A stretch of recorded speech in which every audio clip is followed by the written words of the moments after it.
Should we buy food with health claims on the label? Hi, this is Dr. Mark Hyman. Welcome back to my blog.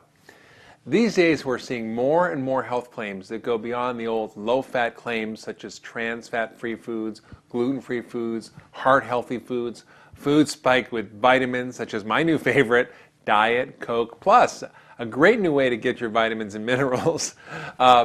We see whole grain Pop-Tarts, Tyson chicken with misleading labels such as chicken raised without antibiotics that cause antibiotic resistance in humans, whatever that means. We see natural sweeteners called sweet fiber. We see whole grain Cheerios that are still full of sugar. Why not eat sugary cereals called Live Active for your digestive health with ingredients that provide extra food for your healthy bacteria in your gut, such as inulin? Now you can get health food at McDonald's, such as salads, but with salad dressings that make them have more calories than a Big Mac. And we also see antioxidant-spiked junk food like ginkgo spiked energy drinks. So what should we make of all these marketing claims, and do they provide any benefit? Well, in Michael Pollan's new book, In Defense of Food, he rails against the notion of nutritionism, which is the idea that we can single out nutrients from whole foods, add them back to processed food, or take them as supplements and achieve health benefits. I think his point is very well taken. We must be very careful to avoid the marketing ploys of the food industry that wants us to eat more junk food by putting it in friendlier packaging. But make no mistake, these foods are still wolves in sheep's clothing, and we need to be very wary about any food that comes in a package, box, or can. That's not to say that there are not some good whole foods that are available in boxes, packages, or cans. However, most of what is available in the marketplace is simply not real food. Now, a recent patient of mine who works for a large food industry company is a food scientist. His job is to invent and create new foods in the laboratory for mass consumption by mixing foods and chemicals to create certain tastes and flavors that mimic real food, or those that stimulate appetite and satisfy our need for various tastes. Think of these as Frankenfoods, right? Like Frankenstein. He became quite sick actually from handling these compounds and chemicals every day, and I've been working hard to get him to not only stop eating the processed food, but also to stop playing with it.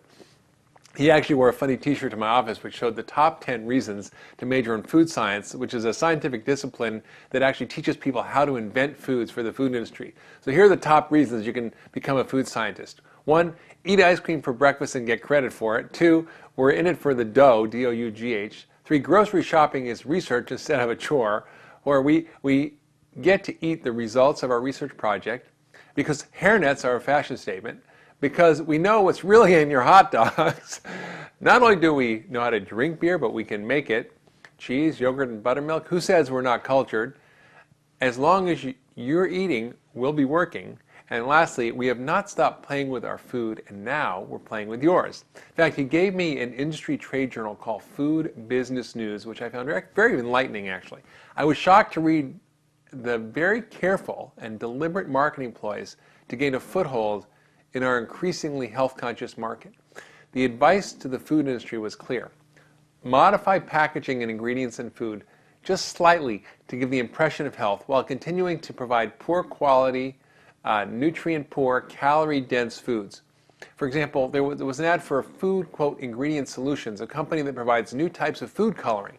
This allows manufacturers to color junk food with natural pigments, which can replace artificial covering that's used in tablets, coating, pans, pan confections, rubs, sauces, and more. So who are they fooling?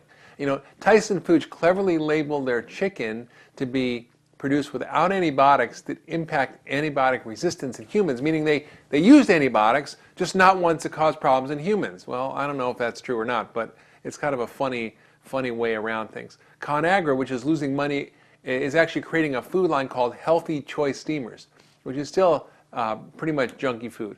Another article documented a rating called Fitch Ratings that said that innovation in the food industry will continue in areas of perceived health, right? Not actual health, perceived health and wellness and convenience and ethnic products.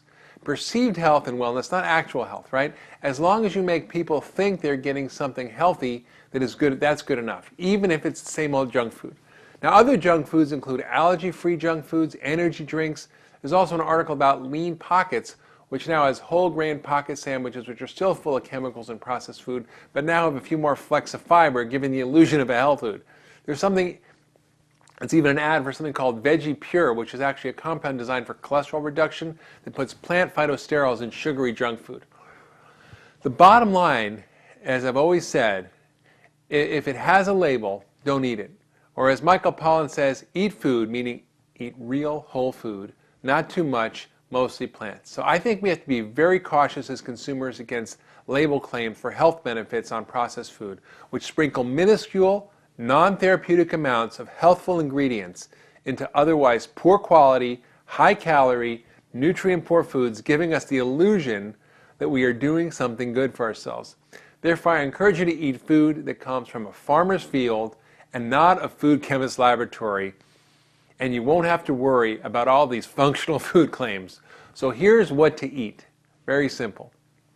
Eat real whole food, right? Vegetables, fruit, beans, nuts, seeds, whole grains, lean animal proteins such as wild fish that are small, poultry, whole omega-3 eggs. You can have small amounts of grass-fed, antibiotic and hormone-free beef and lamb. That's it.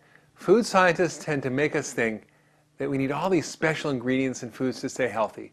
However, they're just extracting them from real whole foods. So why not start with whole foods in the first place?